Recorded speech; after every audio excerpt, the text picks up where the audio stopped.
Bonjour tout le monde, on se retrouve pour une nouvelle vidéo. Le travail ou l'école est déjà recommencé. C'est environ à ce temps-ci que la démotivation va venir. Donc je vous propose 7 conseils pour garder une bonne motivation tout le reste de l'année. Si vous êtes une personne stressée comme moi, restez jusqu'à la fin de la vidéo, ça pourrait vous être vraiment utile. J'utilise quelques-uns de ces conseils assez régulièrement et ça m'a vraiment aidé à mon cheminement et je vais encore les utiliser tout le reste de l'année pour garder la même motivation constante. Mon premier conseil serait d'arrêter de remettre toujours tout au lendemain parce qu'on le sait aussi bien moi que toi que lorsqu'on remet quelque chose au lendemain, c'est que le lendemain, on va pas le faire et on va encore le remettre au lendemain et ainsi de suite. Donc, il se fait tout le temps 1 ou 2 jours avant qu'on doit remettre un travaux. Ce qui est vraiment pas bon parce qu'on n'est jamais vraiment à notre plein potentiel. Donc le travail n'est jamais vraiment bon.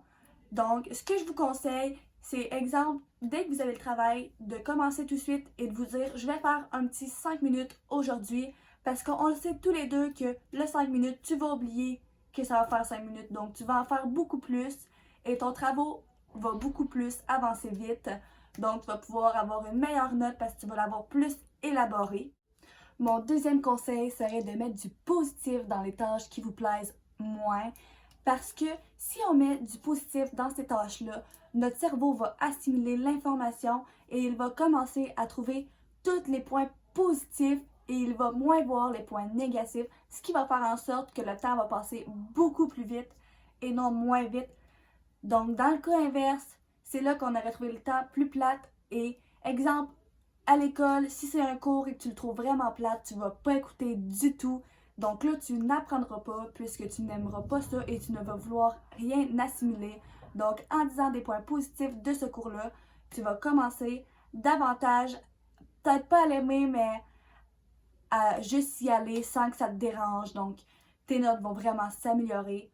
Vous me redonnerez des nouvelles là-dessus.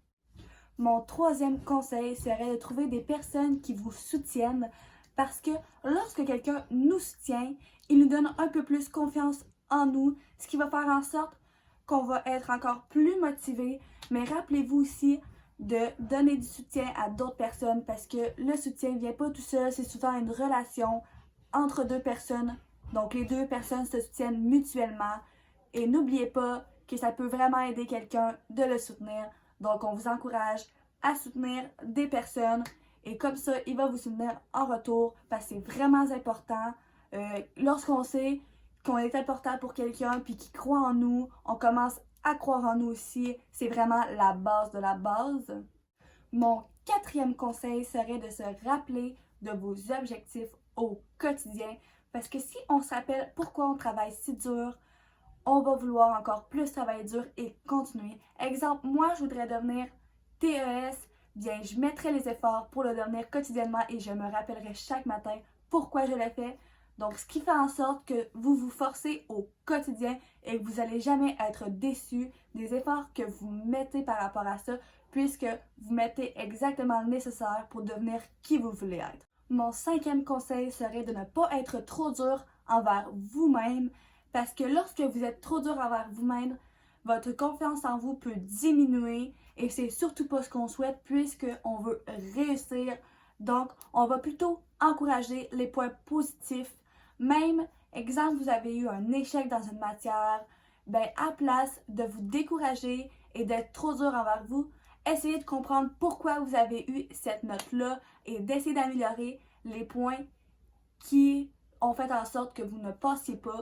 Donc, c'est plus avantageux de trouver la raison duquel qui nous a fait couler que de se négliger nous-mêmes juste parce que on n'a pas réussi. Mon sixième conseil serait de faire une seule tâche à la fois parce qu'on le sait, toi et moi, que lorsqu'on essaie de faire plusieurs tâches à la fois, on devient hyper stressé et qu'on fait tout vraiment plus mal.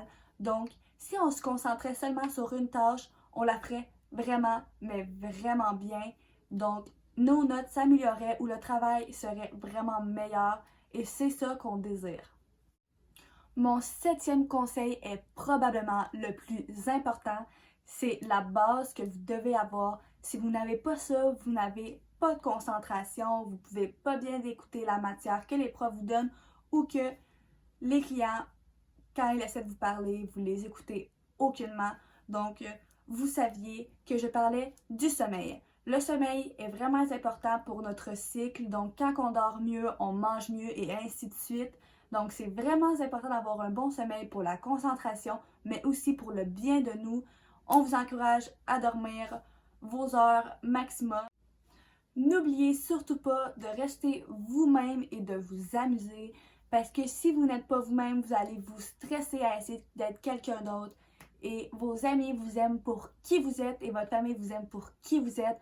Donc, vous allez vous enlever du stress en restant vous-même et n'oubliez pas de vous amuser parce que l'école ou le travail, c'est pas juste des points négatifs, il y a souvent aussi des positifs, on rencontre des amis, des coéquipiers super, parfois il y a même des couples qui se créent. Donc je veux dire, c'est pas juste du négatif, faut pas s'attarder juste sur le négatif, on peut apprendre à aimer le négatif aussi. Donc c'est ce qui annonce la fin de la vidéo. On va se retrouver dans une prochaine vidéo jeudi prochain.